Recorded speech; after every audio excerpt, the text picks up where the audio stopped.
and welcome to another episode of Yale College Voices, where we dive into the interesting backgrounds of our Yale College staff here.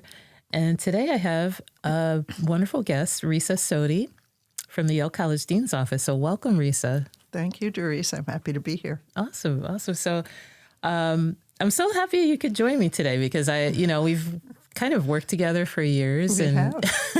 but we've never really had a chance to just sit down and have a conversation. No, it's believe been it or all not. work all the time.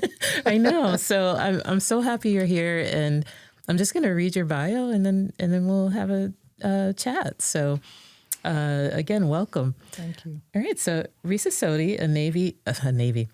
We'll start that. Maybe I can.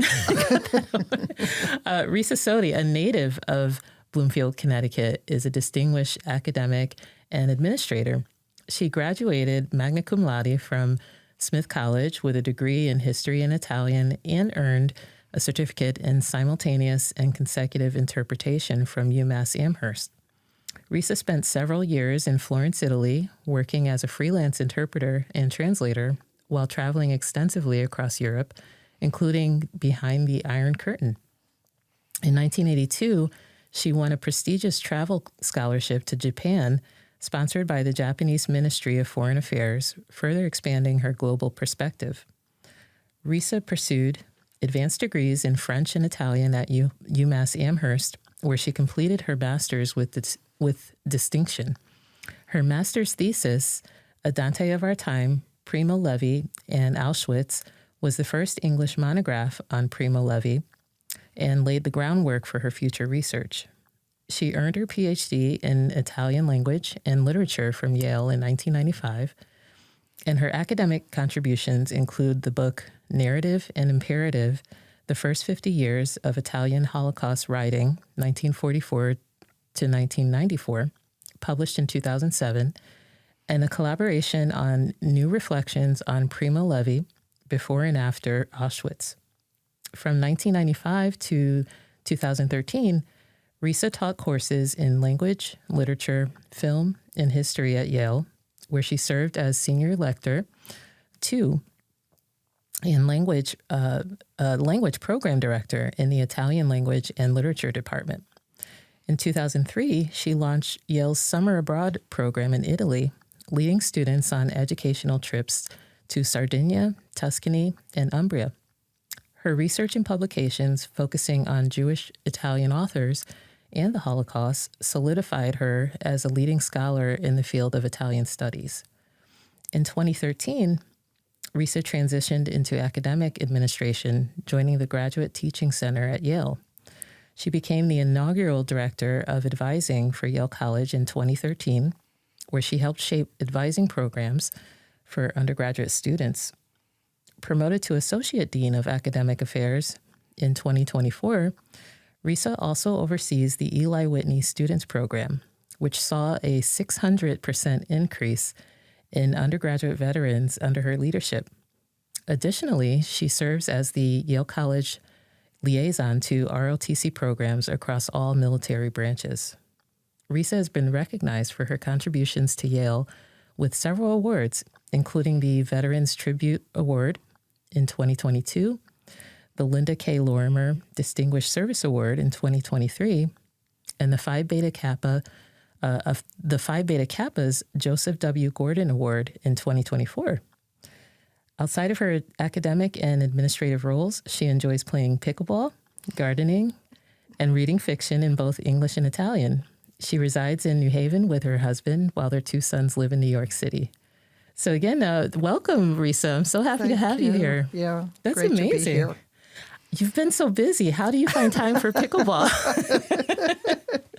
After work. Yeah. That is so awesome. I'm wondering, Risa, like I said, we've never really had a chance to ever sit down and have a conversation outside of work stuff. Mm-hmm. So I'm just wondering if you could tell me a little bit more about, where you grew up and how did your childhood shape your interests? Oh, that's interesting. I grew up here in Connecticut. I grew up in Bloomfield, Connecticut, which is north of Hartford. Mm-hmm. And,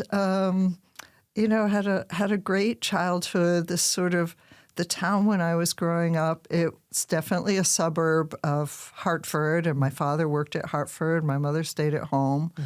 But it's also, or then was sort of rural. It had a lot of tobacco farms, a lot of dairy farms. And, I grew up walking to school every day. There's a little town pond, and pretty much the only activity in the wintertime was to skate on the pond. So Really? that's all where all the kids met every afternoon after school. I guess today they kind of call it free range. Back in the day, it wasn't so unusual. You just, let your elementary school child walk a mile down to the pond and walk back after dark. And, that's the way it was. In elementary school, in first grade, they started us with French, like little baby French. I loved it. Really? I loved it immediately. I was an assiduous reader even as a kid. My mother was instrumental in setting up the town library. She converted the whole library to the Dewey Decimal System. Oh, wow. Yes. So amazing. brought it into the modern age. So I spent a lot of time at the town library with my mother, and there was this series of books I remember, folk tales from other lands. Oh, interesting. And I think between learning French in first grade and spending a lot of time at the library and that sort of book, I just became fascinated with things that were beyond my little town. And in second grade, they actually sent me down to first grade to be like a teaching assistant, little so cool. baby teaching assistant.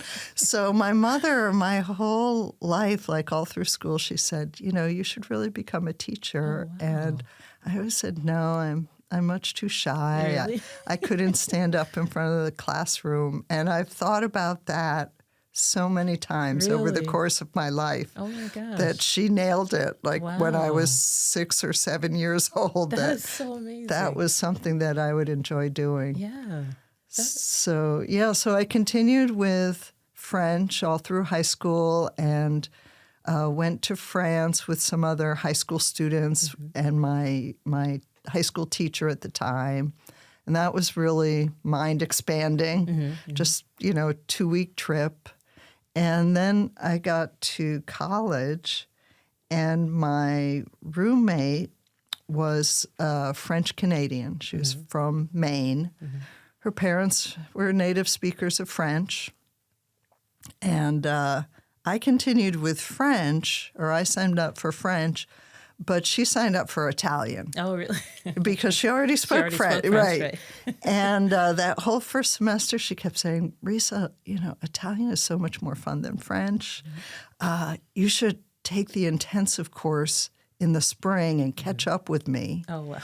And we'll go to Italy in our junior year abroad. Oh, and that's what I did. Oh, wow. Yeah, I switched to Italian because she recommended it. And that sort of launched me in a direction I never could have imagined. Oh, my goodness. That's so interesting.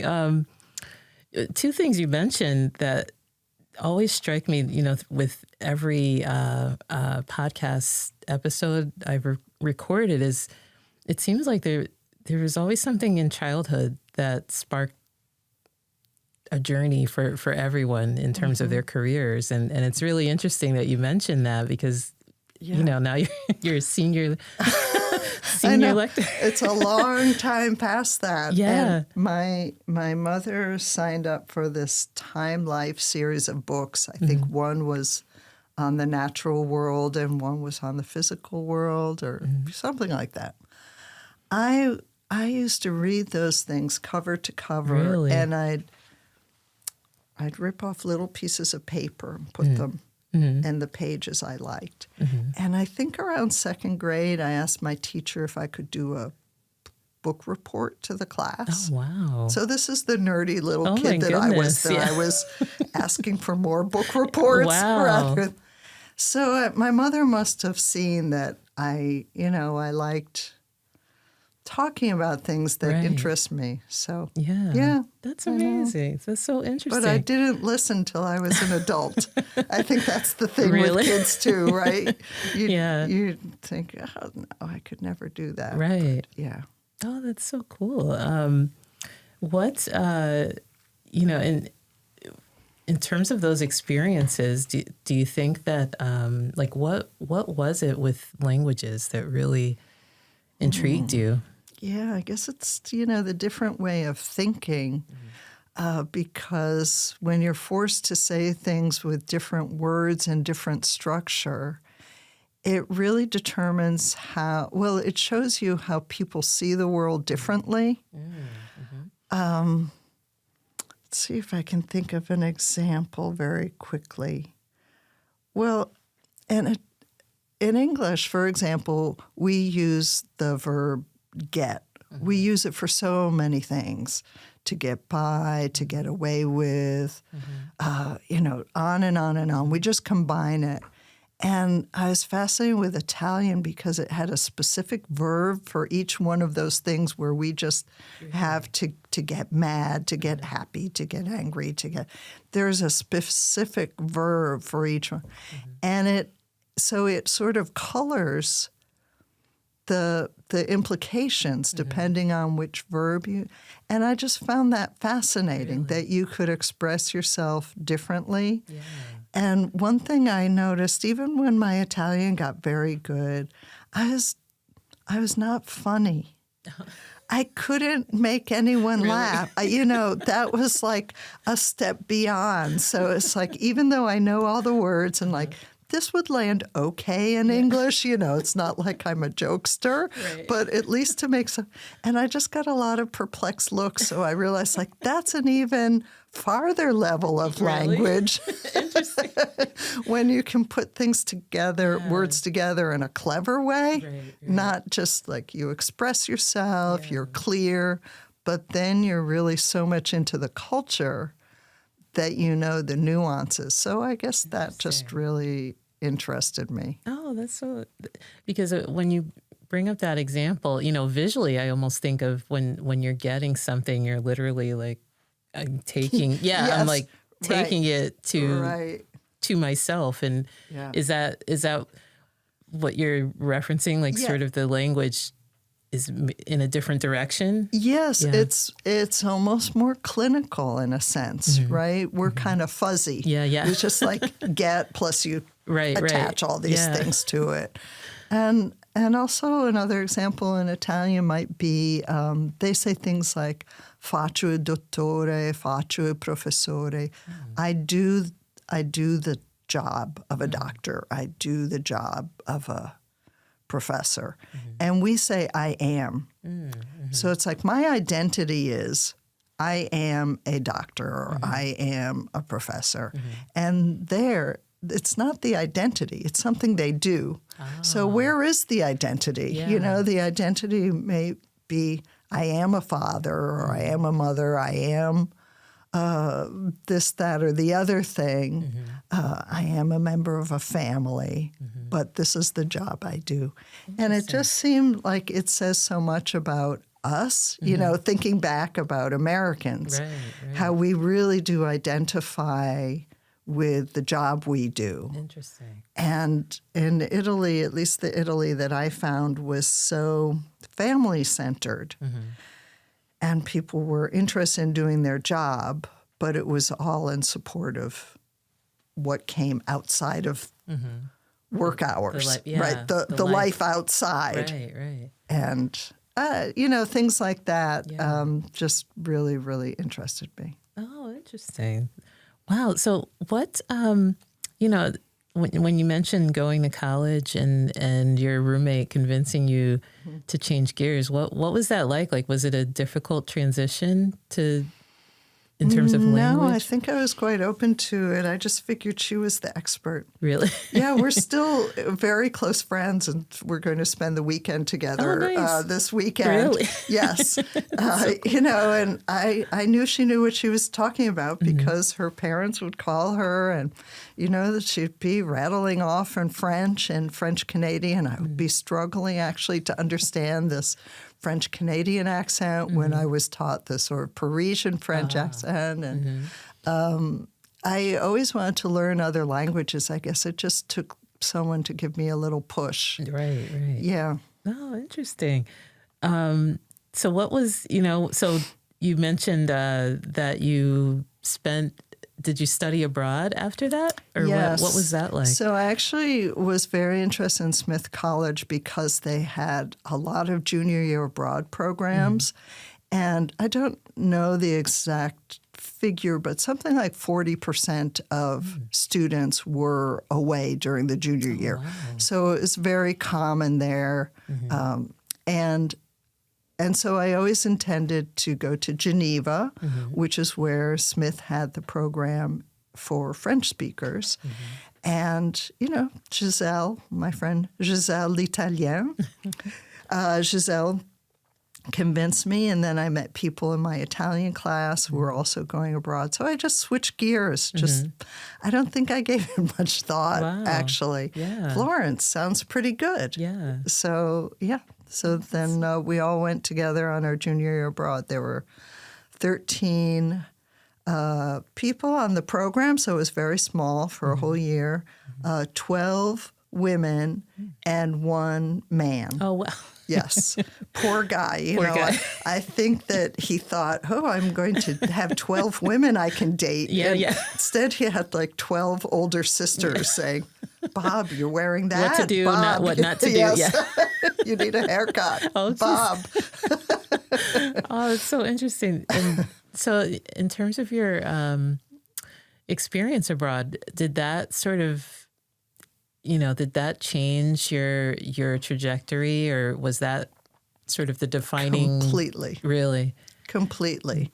And for a reason that was not included in my biography that you so kindly read, when on October 31st, so Halloween, I went to a party and I met a young man, and we've been married now for 46 years. Oh, that's amazing. So I met Stefano, my husband, when I was 19, and we got married that year before I came back from my senior year. I actually withdrew from college. Really? Yes, it was quite dramatic for my parents. Yes, I can imagine. I felt like I knew exactly what I was doing.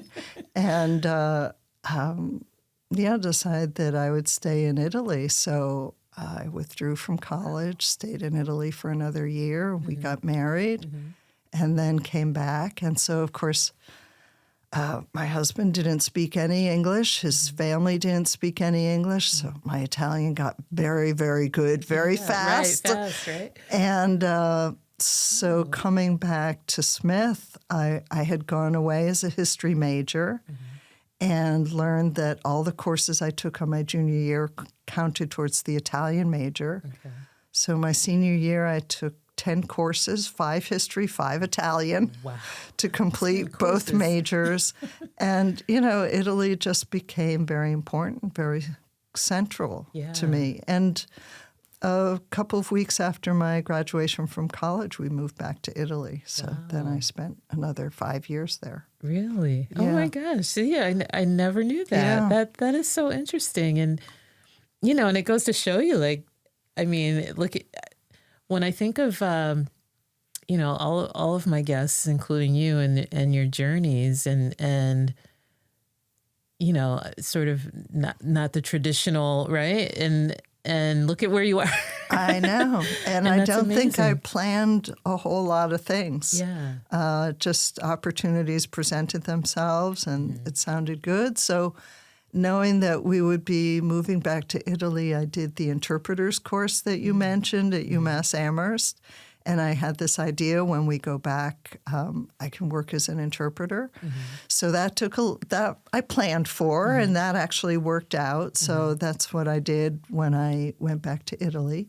At that point, when we got married, and a foreign woman who married an Italian man automatically became an Italian citizen. not a foreign man who married an Italian woman, strangely enough. So I was an Italian citizen. I had no work issues at all. And I started working as an interpreter. Wow. Yeah. And how long did you do that? I did that for 4 years. Really? The interpretation part I did for the first 2 years. And then I did conferences, simultaneous interpretation in the booth and with the headphones. As time went on, I found it was too stressful a job. It's a very stressful job. It required a lot of travel because you go to the conferences and you work in a booth with someone. There are always two people.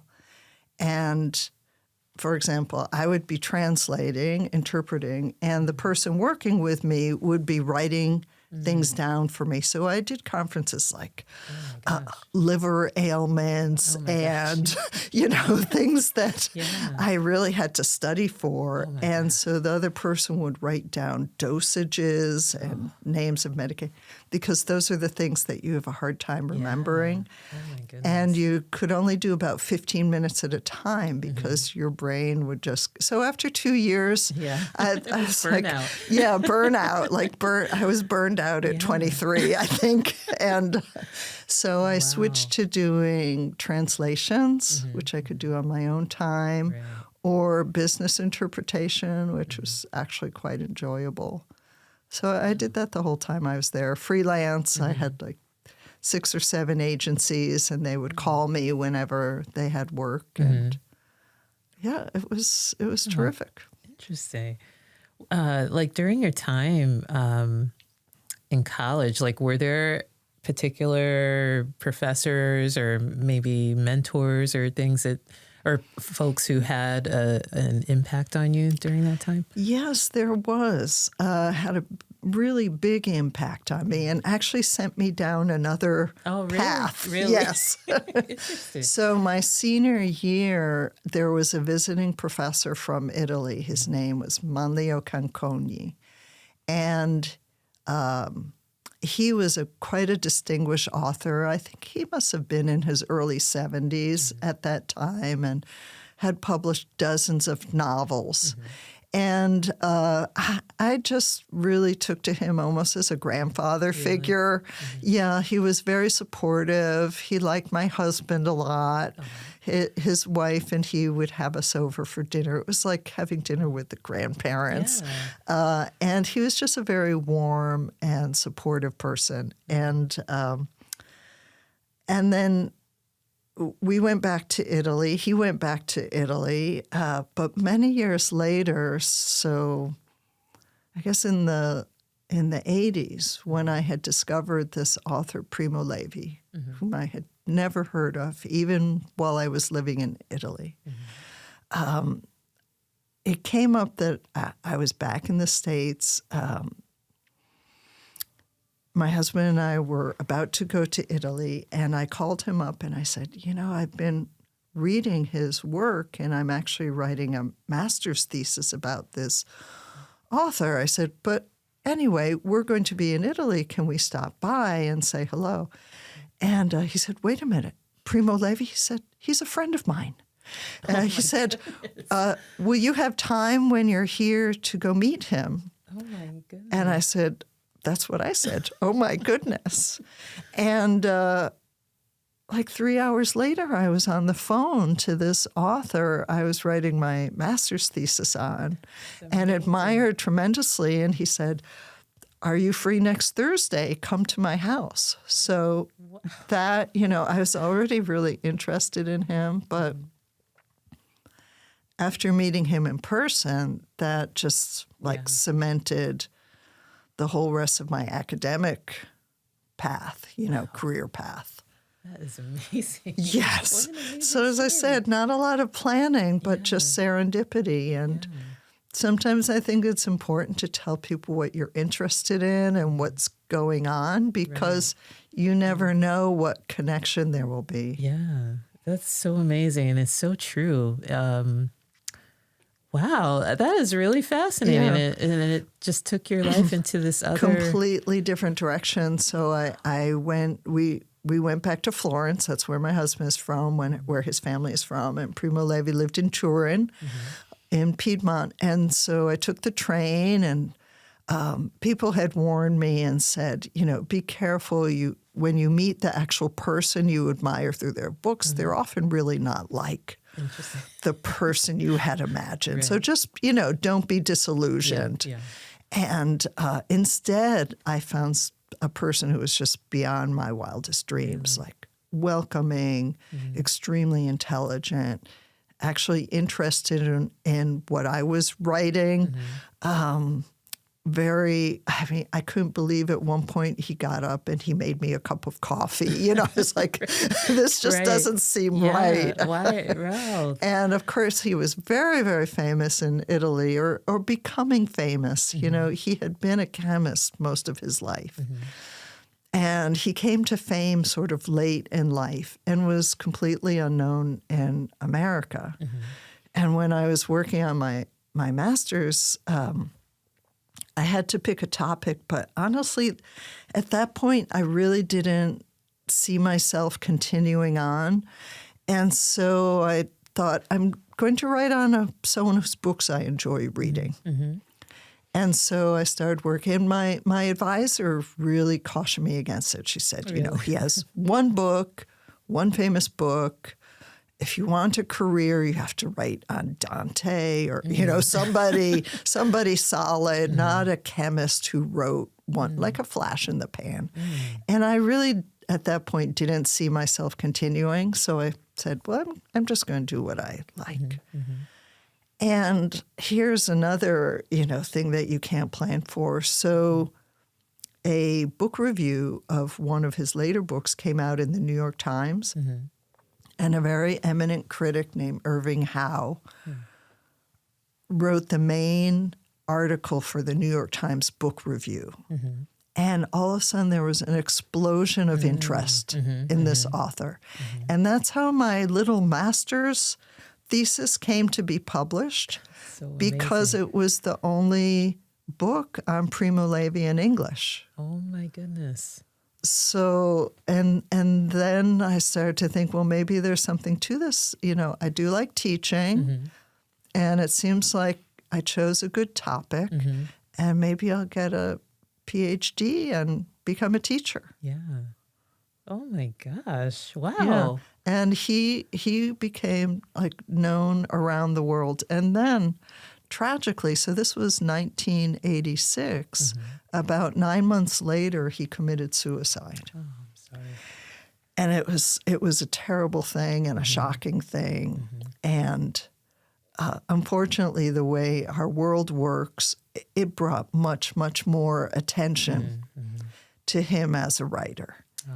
And then, I was in this little niche field where there were very few books. It was very hard to find Jewish Italy or Italian Holocaust literature. So people who were doing Jewish studies would say, there are Jews in Italy? Right. And people doing Italian studies would say, there are Jews in Italy? Yeah, No one really come out. And as I said, I was just doing this out of interest. Right. I'm Jewish. I was living in Italy. It was something I was interested in. It seemed like a good combination. But then there was also an explosion of interest in other authors and the history of this community. And so I found myself sort of at the center, like at the ground floor of a topic that became interesting to a lot of people. Wow. Definitely interesting to me. Yeah, that is so fascinating. And you brought up a great point. I never would have known that story had I not, if I didn't sit down and chat with you. And it is important to share. I think some folks may feel, I don't know, like maybe you wouldn't share a ton of details in terms of what you're interested in. But you're right. It's like you never know where things will intersect if you don't. Right. And I find that in my job now that the more students tell me about their interests. And they're naturally shy about doing that. They don't want to waste our time. They think they're taking time away. They don't realize that's the best part of the day for us is to learn about, to have a conversation, learn about someone else's interests. But then if I know, for example, I was just talking to someone whose goal is to become a commodities trader. I said, I've never heard that in all my years at Yale, really? But now I will keep that in mind if I hear of economics professors who are interested in that or doing research in that. I know exactly the person to say, you might want to take a course with this person or contact this person. But if she hadn't mentioned that, then you never would know. You can't make connections like that. Yeah. And I guess that's like the probably the biggest lesson is, you really have to have conversations with people, even if it's a few minutes. Yes. And I guess part of what you have to get over is that shyness, right? Or being willing to share. I certainly do. Yeah. Yes. Or, being willing to share some part of you. Yeah. That is so fascinating. And it's amazing to hear how it just it took your life into this direction and completely different. Never imagined that, but a wonderful direction. Yeah. And it was, so I discovered, of course, in Italy, there were plenty of people doing research on this. It's just something that hadn't really filtered outside of Italy. So to be sort of an intermediary between, my Italian is fluent, my reading is fine, to be able to translate in another way this field of knowledge to people in in America who are interested in that. That was really, really rewarding. And then I felt like there can't just be Primo Levi. There can't just be one person. And I actually, so there are a few authors who are very well known, but I ended up meeting 2 Holocaust survivors, 2 women who had published books. One had literary ambitions and was actually a very good writer and wrote novels as well. And one was a high school teacher, but wrote about her experiences. And I felt also that the voices of men had really been privileged over the voices of women. And these 2 women felt the same as well. They felt that, with no malice towards Primo Levi, but they felt that the attention focused on him had sort of taken all the air out of the room. And that women had a completely different experience going through the Holocaust and surviving the Holocaust. And one of them was a mother at the time. And so I was really eager also to tell those stories and to say, there is this one just amazing person of world literature whom everyone should know about. But there are other very excellent, top flight writers who are just not getting attention. So I was a little bit on a crusade. And when I would be asked to talk about Primo Levi, I'd make sure that I mentioned the 2 of them as well. And both of them were quite militant. Really? And yes, and one of them was sort of a crank. Like, she was the kind of crank that I really warm up to. The person who's like, and she would go to various meetings and just say, why are there 4 men on the stage? Why don't you have a woman here? And so I felt like, I'm going to continue her fight in the United States and make sure people know who she is as well. Wow, that's amazing. That is so interesting and fascinating. And so how did that experience lead into your time here at Yale? Like, where did that turn? I know that your bio mentioned when you came here to Yale, but was it for teaching, or how did that? Yeah, so then, I really fell in love with teaching. I totally fell in love with teaching. And to teach on the college level, you need a PhD. And as I've been saying, I was a bookworm. And so I was 32 years old. I had not one, but two careers, because when I moved back to the States, I worked as a grants officer at UMass Amherst. And I thought, okay, let's give it a try. My husband was game for me to do that, and he was going to support the family. I had given birth to twins, so I had like a year and a half old twins, but at a certain point, you can't wait for the right timing. Yeah. Especially, once you have children, there's really no right time. There's really no right time. You just have to dive in. And so I came here so I could do a PhD, continue this research. Yale is Yale. I was delighted to come back to Connecticut. I actually have a very large extended family. And at that point, that was 1990, almost everyone was here in Connecticut. So it was great to be back and close to family, but also Yale's resources. I loved the approach of the Italian department here. I can't speak now. I've been out of the department for almost 12 years, but it was traditionally oriented, classically oriented. I love the fact that the reading list started with the Bible, Really? and went all the way up to the 20th century. I wanted to fill in all the gaps. And there were other schools that were more into, say, feminist studies or literary criticism. I really wanted like the full preparation. So Yale was really the only place I wanted to come to. And I got in. It was... I think I totally understand the first-year students that I'm in contact with and advising. It was a miracle, I felt. It was a fluke, Really? But I was going to make the best of it, take advantage. And then as I was finishing my dissertation and about to complete my degree, the person who had been the language program director left Yale. And so there was a job opening. This was 1995. I'd been looking to go somewhere else in the country, sort of uproot our family. My husband had a job here. My kids were in school here. But it didn't seem that there was a choice. And then this opened up.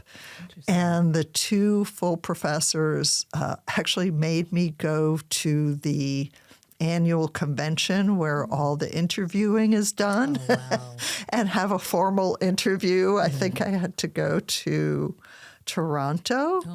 That year was where had an interview. They hired me. And I was just delighted to stay at Yale. I think, so this is my 35th year. Because if you count the PhD years. And I think just every day I very much thank my lucky stars. That's amazing. So I'm curious, you made a reference to, when you got in, that feeling. What was there, did you have doubts? Or yes. Did you? I did have doubts. Really? And actually my master's thesis advisor really strongly encouraged me to go either to UConn or to Rutgers. Interesting. The other two schools I had applied to. And she said, Yale, I don't know, they're gonna eat you up and spit you out. My gosh. And I was thinking, oh no. But, I thought, well, I may not be the smartest person in the room, but I want to be in the room with the smartest people. Like I wanted that challenge too, to see like, how will I do? Will I really fail at this? But in the meantime, I knew some names of professors here who were great scholars. I thought, if only I could take a course from this person, I'm sure to learn a lot. So I took that gamble. And then I came here and I found oh, people here did know the person I was writing. They did know Primo Levi. They were interested in Primo Levi, and not just in my department, but other departments. And I went to Sterling Memorial Library, and as far as I know, I was the first person working on Jewish Italy at Yale. But I found an entire row of books just waiting for me. No one had checked them out. Really? They were all there. All the things that previously I had lived on interlibrary loan. Everything was interlibrary. And here it was all there for you. It was like a kid in a candy store. Really? So yeah, I actually, to write my dissertation, I took a carrel that was on the third floor, section PQ. That was all my books, and it was right there. Really? Yeah, so I could just stand up and pull the books off the shelf and take them back to my carrel. It was amazing. Yeah. It was just, and to find people here who were saying, this is a fascinating topic. And some people said, can you tell me about it? Because they didn't know, but others were specialists in Holocaust literature in other languages or in literary criticism and Italian history. So I just found a lot of support across campus. So I eventually calmed down. Yeah. That's so amazing. Yeah. And I, when I think back to, and I've brought this up in previous episodes, it's like that, almost feeling intimidated by, applying to Yale and and unfortunately I didn't, I didn't because I was so afraid.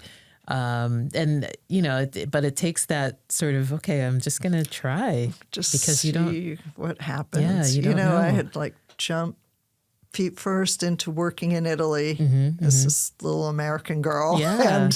And I guess so I'll tell you a story. I don't want it to sound self-aggrandizing, and I hope it doesn't, but just to tell you also why I calmed down a little. So I was really intimidated, and I took a history seminar.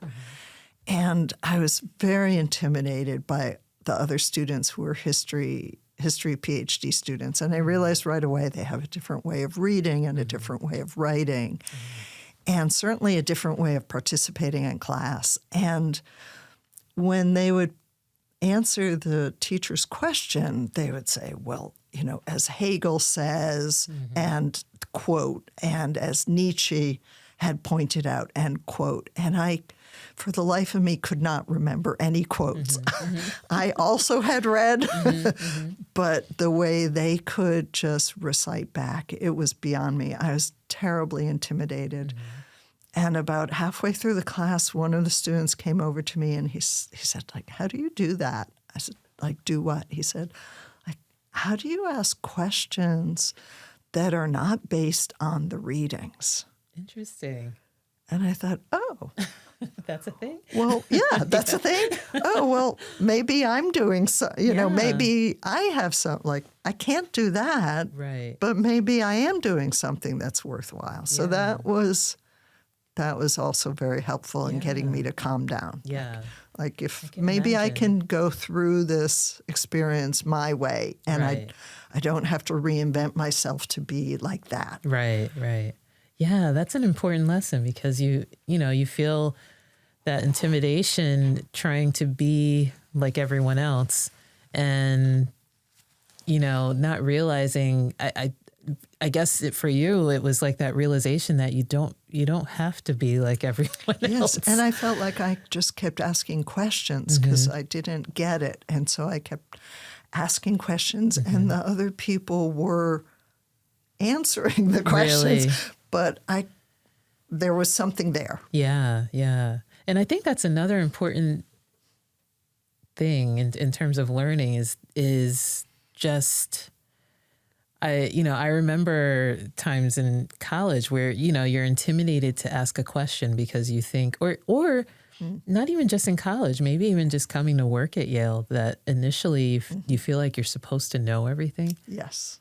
And it's like, no, you don't know everything. That's why you're in college. Yes, I know. When I was teaching Italian here, teaching Italian language, I had a student who in Italian 110 in our first elementary course, his second little composition, it was nearly perfect. Wow. So I asked him, how did you do that? He said, well, actually my father was an Italian major, so I sent my paper, my composition to my father, and he corrected it, and then I turned it in. And I said, I want to see your mistakes. Like, I love your mistakes. If I don't see your mistakes, I don't know how to help you. And it's really important to make mistakes. And he just seemed so much more relaxed after that. So it is important to make mistakes because the people around you who can help you then see what the opening is. Yeah, absolutely. And it's so awesome that you did that, because I didn't have that kind of experience with professors. I always felt that sort of intimidation, like I have to do it right and figure out how to do it right without asking a ton of questions. Yeah. It was that kind of, I don't know, it was that sort of atmosphere. And I think there's always that atmosphere. I just think that I'm not very intimidating. Yeah. Which is awesome. Like, we need to clone you. Yeah, by the time, I leave this world, I'll learn how to become tough. But it hasn't worked so far. Yeah. But you're right. I mean, that's how you learn. Even working in IT. I mean, that's how I learned. I mean, I learned from breaking things unintentionally. And your field changes so fast, and there's so many facets. I can't imagine not asking questions. Right. Yeah, you have to. You have to. And it, I mean, to be honest, not to go on about myself, but when I first came to started working here at Yale, it was that intimidation and feeling like, okay, I have to know everything, being really careful about how I ask a question and what questions I ask, because I was always concerned about knowing everything.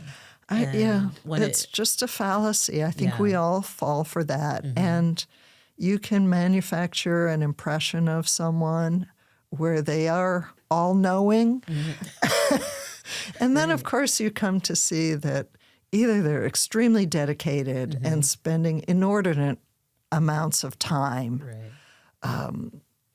studying, digesting, writing, learning, or, it's more our perception of them than who they really are, because everybody is lost at some point. Right. There's always some new discovery or some new way of looking that is totally new. I found that with my students all the time.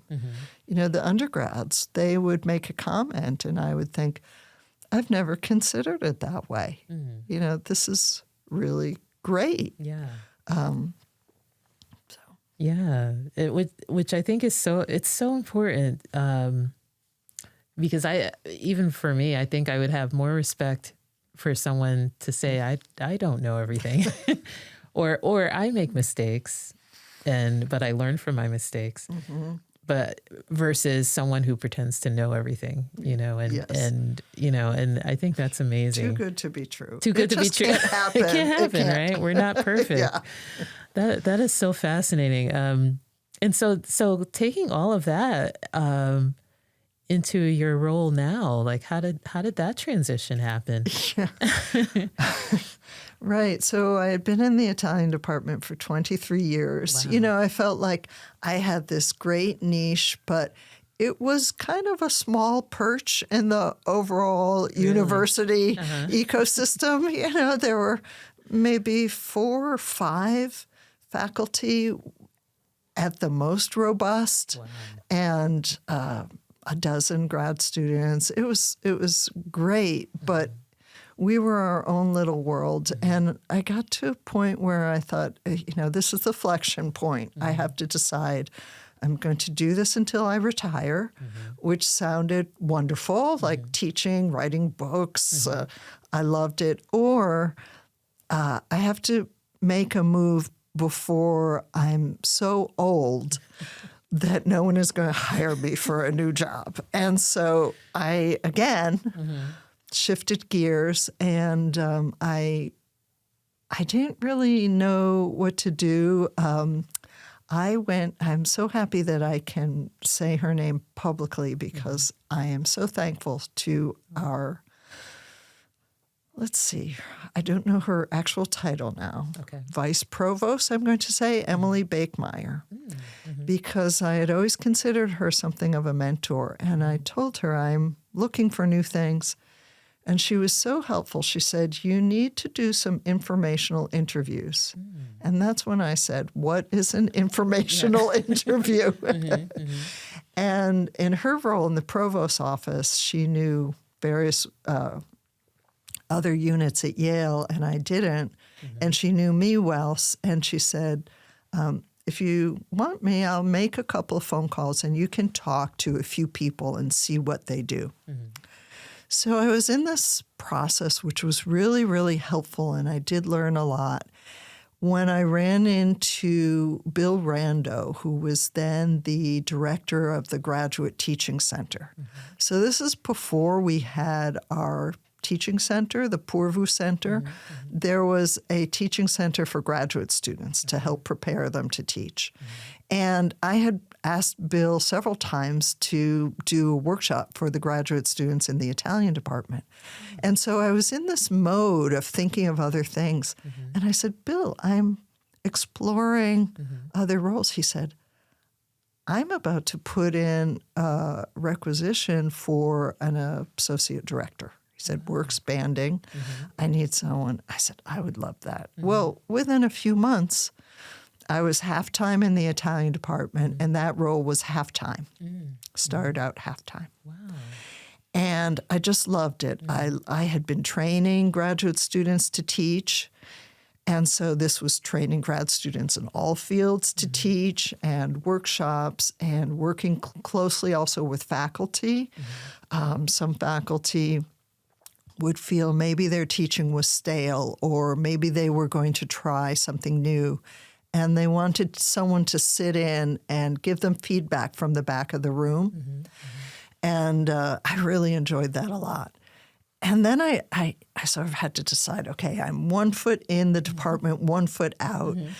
And someone else approached me, and that is Joe Gordon.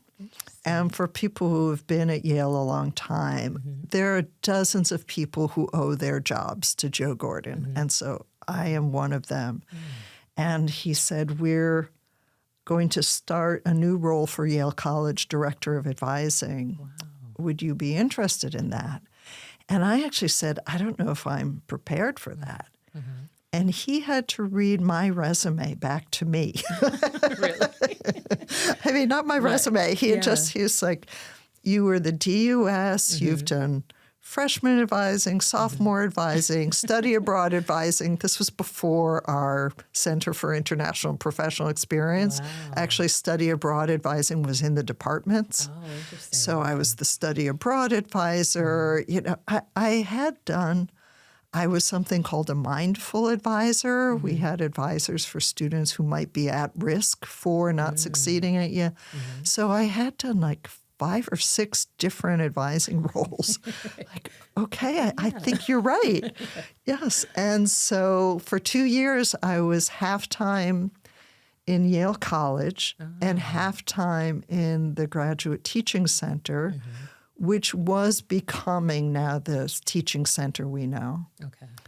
In 2015, both of those roles were successful enough that they needed a full-time person. And I decided to move full-time to the dean's office. And at that point, so I had a 50% appointment. Something had to be done for the other 50%. And I lobbied very hard to be able to take over the Eli Whitney Students Program and the Transfer Students Program. I felt like I had a very good understanding of the former. I was very affirmative for the latter. And so those became my 2 main things. There there were like other things in the portfolio. Yeah. But my husband, when I met him, he didn't have a college degree. His parents, their primary value was work. And they encouraged him to drop out of school as soon as he possibly could and start working. He actually went back to night school when he was 18 to finish his junior high school education. Wow. So in Italy at that time, you could drop out at 13. So he had stopped his education at 13. When we moved to the States, he immediately got his GED. I mean, his English was really rudimentary, but he's like, this country, I don't have to go to 4 years of night school. I can get something called a GED. He got his GED, and I was working at UMass, and I discovered they had a program for adult learners and told him about it. He immediately applied. So he got his college degree, I believe, at age 38. So this program was at Yale for non-traditional students who had a gap in their education, adult learners. By the way, our children were born when he was a sophomore in college. So I saw, I didn't do it myself, but I lived with him. And just, I really wanted to help other people. And I felt like I probably had as good an understanding as anybody what the sort of home life, work life, school life pressures are and how to balance that. And also the transformative effect. So my husband went from working in a factory in Italy to working as a lab manager in neurology at Yale, at the Yale Medical School. When he went back to school, he said, I never want to do anything with electronics ever again. And studied biology, and his goal had always been to be a surgeon, even as a child. So, in his mid-30s, it was probably too late to start college and med school. And but the next best thing was to work at the med school. So I really wanted to see if I could help other people sort of find their passion and become employable at the end, right? Learn. So that's what I've been doing. That's so amazing. And what's your, what do you find most rewarding? I guess, you already kind of answered that, but what's your favorite part about the work that you do? Yeah, I do really love talking to people. Like your role, I'm usually in your role. Really? Yes. Interesting. And there's a student sitting in my chair telling me about their trajectory and, where they've been and where they're going. And then I see how I can help them and how I can advise them, who I can connect them to. And I think my favorite part is probably seeing our adult learners. And of course, there are many veterans in that program also. This sort of delayed gratification where maybe they thought they were college material, but someone told them they weren't college material, or finances were tough, or home life was difficult. For the veterans especially, many of them then joined the service right after high school. But they did have a dream. And that sort of self-discovery that I can do this. And not only that, I can thrive at Yale. I can do this at Yale, and I can either become more of who I am, like really let that out, or I can go back to be that person I had hoped to be and had, in many cases, a wonderful deviation, but in some cases an unexpected detour along the way. And so that's really nice. It's kind of a long game, right? Because you see them their first year, their second year, maybe by their third year, like they're really solid in who they are and where they're going. That's amazing. How do you, how do students find out about the program? Like, is that... Because when I'm thinking back to my college years, I didn't really hear about No. the And program. I don't think there were. I mean, I don't know when your college years were, but a lot of these programs started in the 80s, maybe one or two in the 70s, but not many. Okay. So they weren't really around, or they were just getting off the ground. Even our program here was very different in the 80s from what it is now. But that's a really interesting question, because when this program started at Yale, it was called the Special Students Program. Oh. And once a year, they would put an ad in the New Yorker. Oh, interesting. And that's how they found the students. Interesting. So clearly they were going after a different demographic, right? They were going after people who already were working, maybe mid-career, who wanted to slowly finish their degree, or maybe not even, maybe more in sort of the continuing ed vein. The students today, they use Google. They Google it. So one veteran just told me he Googled schools good to veterans. Interesting. Yep. And Yale popped up in this program. So our admissions office does a great job recruiting. They're traveling all the time. They go to military bases. They have online programs. But a lot of people find out about these online programs because they just Google, like adult education, and then they whittle it down. And many of them apply to our peer institutions because when our name pops up, the other names pop up too. Okay. So I often find that the students who were admitted to Yale were also admitted to Columbia's program and Brown's program and Williams' program, and then they have a choice to make. Wow. Yeah. That is so fascinating. I wanted to hear more about the awards that you've received. If you could tell us a little bit more about that and the recognition you received. So amazingly gratifying. Yeah. I just can't tell you. I'm going to get choked up. Oh, really? Yeah. I just became really passionate about veterans education. And through this program, I really didn't know much about the military. I don't come from a military family at all. But when I took over, there were 20 students in the program, seven of whom were veterans.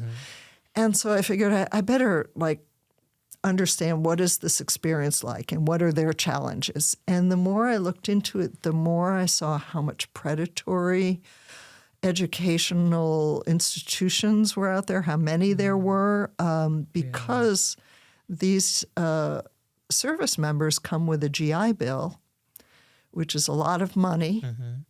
They deserve every penny of it.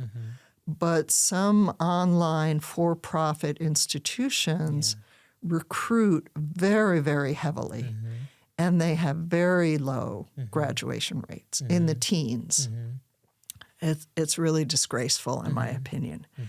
And so I put a lot of effort into veterans and educating myself. We, at some point, maybe 2018 or so, Yale established a position as a veterans liaison. The first one was Jack Beecher, and now Holly Hermes is in a full-time role there. And I made sure that I picked Jack Beecher's brain to learn all about it and spend a lot of time.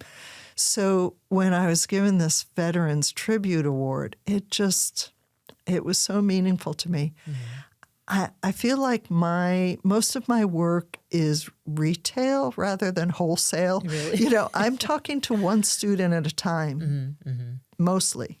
One student at a time is coming to my office for advising. And the fact that somebody out there or people out there saw what I was doing was really overwhelming. I don't give speeches at Yale. I don't lead workshops anymore. Even my office, we just kiddingly refer to it as the garden level, but we really are in the basement, you know. So here I am in the basement talking to one student at a time. So that really meant a lot to me. Wow. That's incredible because, it like you said, I mean, obviously impactful. You don't know? I didn't know. Yeah. I really didn't know. And it's so important because you made some sort of impact on someone. And, you know, that I could see. Yeah. And I'm lucky in that I do deal with adult learners a lot. And they're very grateful and they're mature and understand what an incredible opportunity this is. And they express their gratitude to me, to their residential college dean, to their professors, because they came from something else. Yeah. So I did have an inkling, like on an individual basis, Right. I had changed a couple of lives, or I helped to, because a few people had told me that. But that's a few, you know. Yeah. And I figured if I can help over the course of 10 years, if I can help a couple of people, that's worth it. That's amazing. Absolutely. That's worth it. But then to get like a university wide award, and they asked me if I wanted to make any remarks, and I said no. Really? I knew that I would not be able. Really? Yeah. Oh, but I love that because, I think that you almost forget when you're, like you said, you're having conversations and you do it on a daily basis, but it's not just because it's part of your job, but, you know, I can tell that you really care, you know, you care about helping, you know, these students and no one left behind. Yeah. Yeah. And I love that because, you know, if they did not have someone who really cared about their experience and like you said, helping connect them to resources or finding out what they love or, you know, all these things. You know, it's definitely not just me. Yeah. If I weren't in this position or we didn't, they would find a DUS or a dean or something.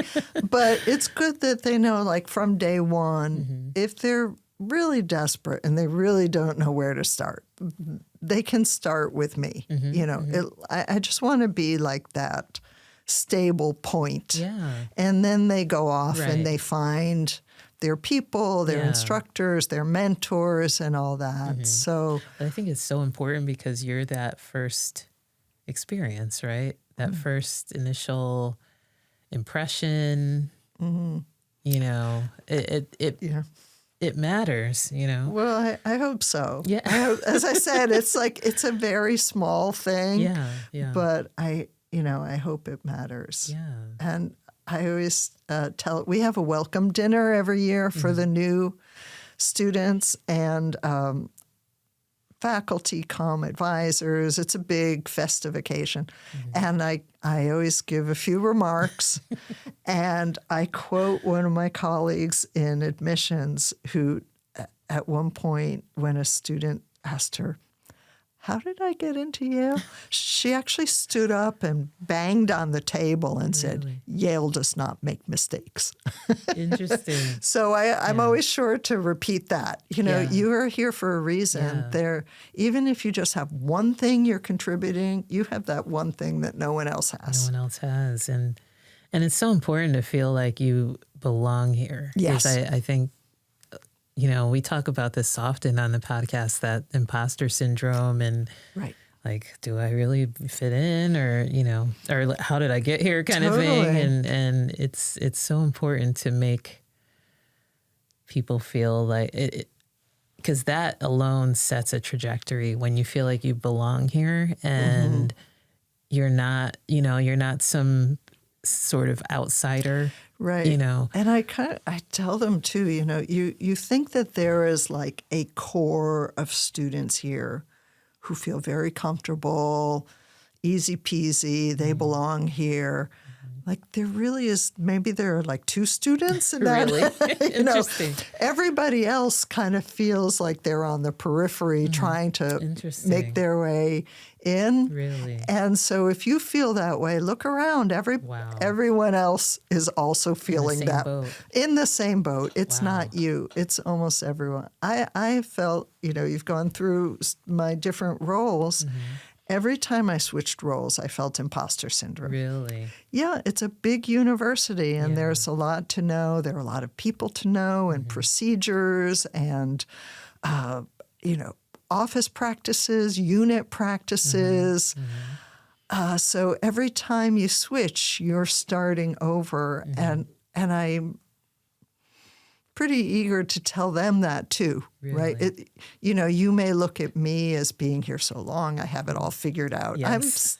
I'm still learning on a daily basis. That's amazing. If they feel a little off balance, it's kind of what Yale does to you. It's certainly well worth the trade-off. But if you're not feeling perfectly at ease, that's maybe not a bad thing because it means you keep challenging, you keep learning, you're moving forward. Right. But I think they feel like some of them especially have had pretty hard scrabble lives. And so coming here, maybe they're imagining that they will settle in. And of course, everyone does. But no one, I think, 100%. Yeah. Right? It's the nature of Yale. It's what makes Yale fascinating. Right. Yeah, absolutely. And even coming in as a staff person, it's the same kind of or similar experience where you're always learning. There's every day there's something new, and I, when I first came to Yale, like I said, is that initial, I don't want to say anything. I don't want to say the wrong thing. I don't want saying the wrong thing. What is that thing? Right. Exactly. I don't want to seem unintelligent or, and when it finally clicked for me, it was like, I have to talk to people. I can't get anything done if I don't talk to people and have a conversation. And being a teacher helped too because, my students would say, I was so afraid to ask, how do you conjugate the verb to be again? Right. Yeah. And, but other students would come up to me or in conversation there and say, I'm so glad Mary asked you how to conjugate to be because I was really afraid. So I learned, for every student who is courageous in asking that dumb question, there are probably 3 or 4 other students who really need that information. Right, yes. So it kind of disabuses you of the notion that there's a wrong question or a silly question. I kind of just go on. If I have a question, maybe somebody else, probably someone else does. Yeah, absolutely. Every once in a while, someone says, "Risa, we all got it. You're behind." But mostly, I'm just hoping, out there. Right. But so I just heard that over 23, just 25 years total of teaching. Yes. And I just am going staff meetings, it's got to be the same. Oh, right? absolutely. It's got to be the absolutely. same. Yeah. I totally agree. And I can only imagine, me being on the IT side that folks don't ask questions. And I hope listening to this, they know that I don't mind questions that even if it's just minor. I mean, we had an email exchange the other day on something and that's right. I was like, oh, I'm so happy that she's going to use this feature. I was astounded. That was so cool. You mean I can do that? There's an app that will allow me to do that? Right. And for you, it's routine every day. For me, it was brand new. And mind-blowing. Yeah, and hopefully saving you some time. Exactly. And I wish, time-wise, it's difficult, but it's I wish that folks would, if they come across something or they see something that I do and they say, hey, how do you do that? I love questions like that because I want to be able to share so that you don't feel afraid to ask that question because I it don't helps think you do anyone your feels job. afraid to ask you a question, Darice. You're the most helpful person. Aw. I have sent you many of those silly questions over the. No, I don't mind at all. And I that's one of the things I love about my job is helping people figure things out or showing you something new. Yeah, same. So. The most feedback I've gotten recently on my newsletter, I send a weekly newsletter to first years and sophomores about academic events on campus. And I also send it to the directors of undergraduate studies because they're the ones who are sending me the info that I'm publicizing. And I take advantage by having a little resource corner. And every week I have something, this is where the registrar's office has its calendar or something or another. The most feedback I got was 2 weeks ago. The resource was how to write an email to your professor, how not to write an email to your professor. And I didn't come up with it. There is 2 things that I saw online that one very humorous, how not to. Right. It's a cartoon, actually. It's fantastic.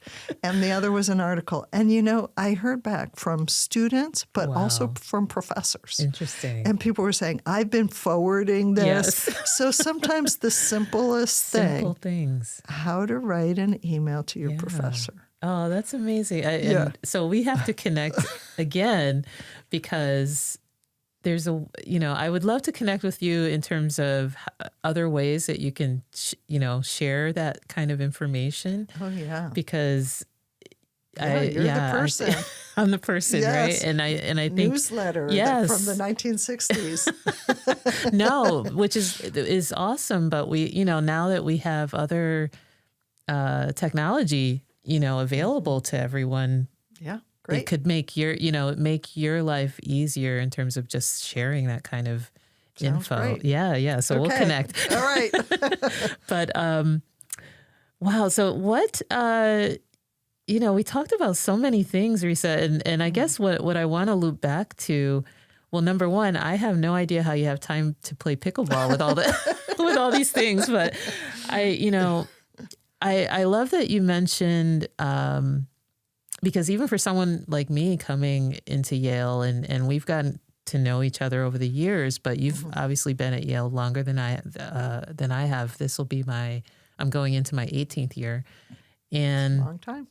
Yeah, it's a long time. But even, I love that you mentioned, I guess people forget, even though you've been here for a very long time, that we all don't have the answers. We're all still learning All the time. And it's not, the obvious answer is that practices change and policies change and our higher ups make decisions and we have to implement them and figure out how. But I even find, so I kind of live in the academic regulations part of, that's a very long publication with many sections and subsections and information. And sometimes I am still, I am searching for the answer. I'm like, I know it's in here. Right. I don't know where it is. I have to keep looking. And then I will ask a previous guest of yours, Joel Silverman, said, Joel, where is the section that and we put our 2 brains together and we find it. So even in the day-to-day things that you deal with, someone always asks a question. A student asked me a question the other day about a policy. So we have a policy, but his question had a little wrinkle to it. It means that you have to really a couple of other people and I have to get together and talk this through and the implications and does it lean this way or that way. And I think that's what makes it fun, right? Yeah. Is that time marches on and new things come up. Right. And that problem solving. And, I love that you mentioned whenever there's something new that, and I'm like, even Risa experiences imposter syndrome. And that makes me feel more, honestly, it's like, wow, it's not, we're all, human, Yes. and we all experience similar I've got to be, feelings. there has to be that one person who just breezes into every role. Right. If you have the bell-shaped curve, there is that person. Someday I will meet that person. And just marvel at, know. But otherwise, I think the rest of us, new challenge. Mm-hmm. Yeah, your brain works a different way. Right. Also, what are my colleagues' expectations here? Mm-hmm. What is the expectation of me in my role, or what are my expectations for myself? Yeah. How do I align my professional role with my personal values? Mm-hmm. There's a lot that ties into this, right. And if you're at Yale, chances are you think a lot. Yes. And people who think a lot experience imposter syndrome. Right. It's like we overthink, Yes, absolutely.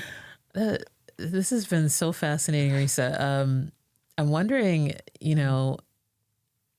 summarizing all of this, and I have a feeling what your answer may be, but what advice would you give to young professionals or students who maybe they started out like you, like they started out with one career path and there are changes along the way. So what kind of advice would you give? Well, I think, use deliberation, but say yes as much as you possibly can. Interesting.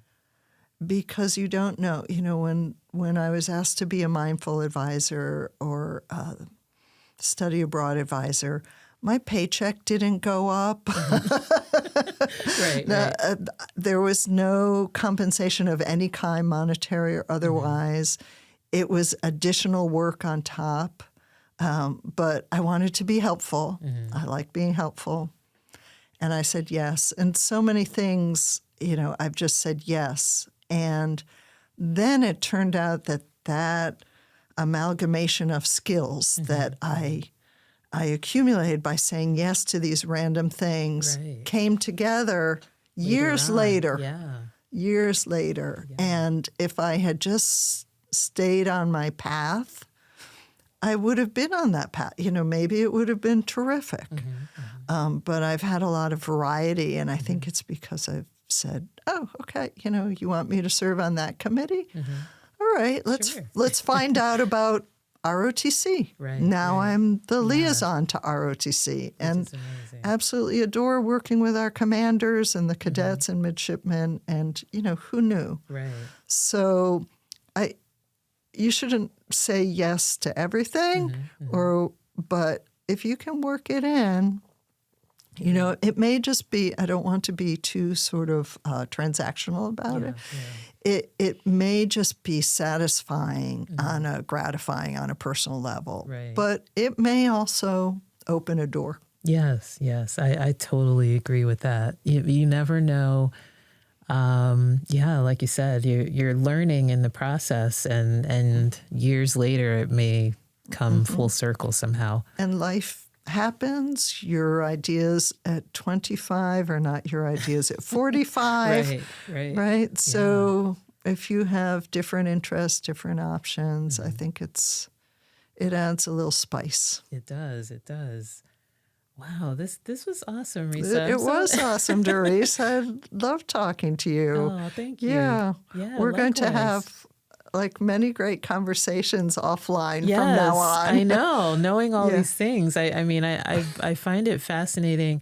I tell all of my guests I kind of live through you. Listening to your experiences, living abroad and doing all of these things, and I'm fascinated by how you're, like you said, you had a path, but you decided through connections and resources and, having conversations with people mm-hmm. and it just took you in a different direction. But like you said, it was a lot more variety than I ever expected. Than you ever expected. Yes. And I just find that so amazing. I feel very fortunate. That's awesome. And my last question, like I said, with all of these things, how do you, in terms of your work-life balance, how do you balance it all and be able to play pickleball and it was gardening, right? You enjoy gardening. Gardening. Yeah. Well, I played on a USTA tennis team for like 20 years until the pandemic. Yeah. So I was really, yeah, it's always been a priority of mine. I work-life balance is really important to me. I do keep my home life separate from my professional life. I like to go home, and that's something different. Yeah. And I like to have my tennis friends and my pickleball friends. So cool. None of them have Yale connections. Really? Yes. So I don't talk about work. It's, we talk about your usual girl stuff, day-to-day stuff. Really?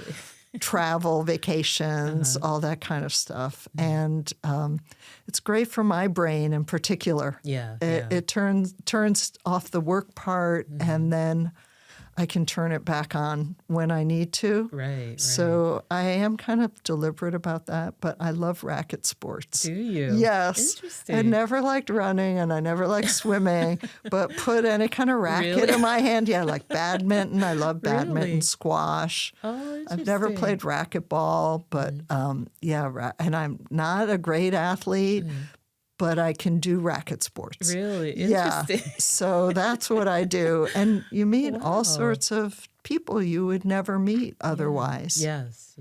And pickleball especially, I've grown to love. I play in my local park here in New Haven. So it's just all ages, all backgrounds. It's very social. So you talk to people, you learn they're doing this, they're doing that. Right. Yeah, it's terrific. And gardening, of course, is very zen. Yes. Yeah. Oh, wow. So, Risa, I could probably talk to you for another, hour, but... Well, I'd like to turn the tables and ask you all the questions you've asked me. A few people have asked me that. That would be a great conversation. I don't think mine is as interesting as yours, though. But, this was really just really fun, just getting to know you. And the common thread, like I said, through all of the episodes, has just been, it all started as like this seed where you said your mother kind of saw something in you, and it kind of just set this. I just find that so fascinating because it's like this one thing that kind of amazing. It was the beginning of your path. Still lives in Bloomfield, and I actually went there the other night for dinner. I was thinking about it. I think maybe knowing this was coming up, I drove past the old library. Oh, did you? It's been torn down. Now they're building like a mega library. But I drove past the pond where I used to skate. So I was kind of thinking back, and it made me remember that series of books. Wow. I just remembered it, but I also remembered how important, how mind expanding it was. Right. So this conversation has really helped me because it's helped me recover all these memories from way, way back. Oh, that's amazing. I'm so happy to hear that. Well, Risa, we're going to wrap up. But, again, I just want to thank you for coming today. And it was really literally fascinating to just hear about you, outside of, I find that hard to believe. No, it's totally true because I've worked with you for years, but I didn't know you. Yeah. I didn't know how you grew up and how you came to work for Yale. So this is a great opportunity to present through your Yale College Voices. Yeah. You're presenting a lot of people to us. Yes. We don't always have time for these conversations. Right. So I'm very grateful to you. Oh, thank you. It's been wonderful for me because, like I said, I lived through you all, but yeah, it's really fascinating, and I loved hearing your story, and just why this work is important to you. Like it says a lot when you tell me your story from childhood to now. and realizing, you know, and I just find that fascinating with everyone. Yeah. Like I said, it's something It that happens really, a lot. the reason you love your, you know, doing the job that you do. And I think that's, like you said, that's what makes Yale special, is that we all enjoy what we do, right? Like, absolutely. So thank you. This was Thank so you, awesome. Darice. It's been great. Oh, Thanks you. very much. Thanks for my the pleasure. opportunity. Absolutely. Thank you. So we're going to end today. Okay. All right. Thank you.